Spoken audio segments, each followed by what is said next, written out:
அவ்வளவு புலிகள், ஆயிரக்கணக்கான புலிகள், ஆயிரக்கணக்கான யானைகள், சிறுத்தைகள், கரடிகள் எல்லாம் அழிய போகும்.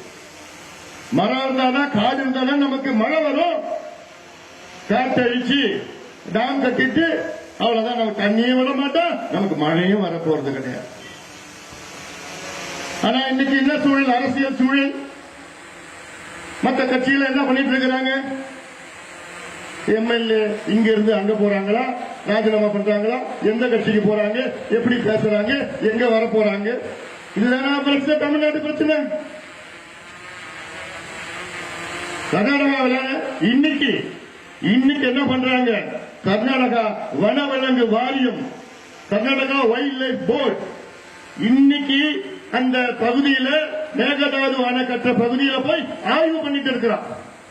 30 மீட்டர் குழிய போட்டு இருக்கிறான். 100 அடி குழிய போட்டு அந்த பாறைல்லாம் தாங்குமா, டேம் கட்டினா தாங்குமா, இன்னைக்கு ஆய்வு பண்ணிட்டு இருக்கிறான். நம்ம இந்த எம்எல்ஏ இங்க இருந்து அங்க போவாங்களா, அங்க இருந்து இங்க வராங்களா, இவங்க பேசுறாங்களா, அவங்க பேசுறாங்களா? கர்நாடகா வேகமா இருக்கிறான். தினம் ஒரு கொண்டு வர புதுசா கொண்டு வந்துட்டு இருக்க. அங்க இருக்கிற முதலமைச்சர் டி.கே. சிவகுமார், அவர் தொகுதியில வருது. நினைச்சு பாருங்க, ஒரு முதலமைச்சர் சட்டமன்ற தொகுதியில இந்த மேகதாது அணை வருது, கட்டினாங்க. அப்ப அவர் வேகமா இருக்கிறார். அதை வச்சுதான் அவர் ஜெயிச்சார். அதை வச்சுதான் அந்த மாவட்டத்தில் அவங்க காங்கிரஸ் வந்துச்சு. அவர் மறுபடியும் முதலமைச்சரா வரணும் அப்படின்னு திட்டத்தில் இத வேணும் என்று இதை தூண்டி விடுறார் எல்லாரையும். நம்ம அப்படியே இருக்கணும், எப்பவுமே அப்படிதான் இருக்கணும். அதனால சொல்றேன், வாங்க எல்லாம் வாங்க, இளைஞர்களை சத்தம் போடுங்க, தாய்மார்கள் சத்தம் போடுங்க. ஏமா ஒரு முக்கியமான செய்தி, தாய்மார்களுக்கு மட்டும் எல்லாத்துக்கும், மேகதாது அணை கர்நாடகாவில் கட்டிட்டாங்கன்னா அரிசி உங்களுக்கு 1 கிலோ 300 ரூபாய்க்கு கிடைக்கும்.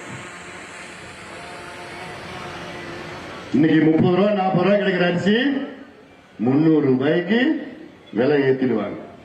ஏன்னா பயிர் செய்ய முடியாது, தண்ணி இருக்காது பயிர் செய்யறதுக்கு, விலைவாசி ஏறிடும், உற்பத்தி குறையும். அதனால நமக்கு தான் பாதிப்பு. பிளே ஸ்டோர் மற்றும் ஆப் ஸ்டோரில் இருந்து பாலிமர் செயலியை QR கோடு மூலம் பதிவிறக்கம் செய்யுங்கள். செய்திகளை உடனுக்குடன் பெறுங்கள்.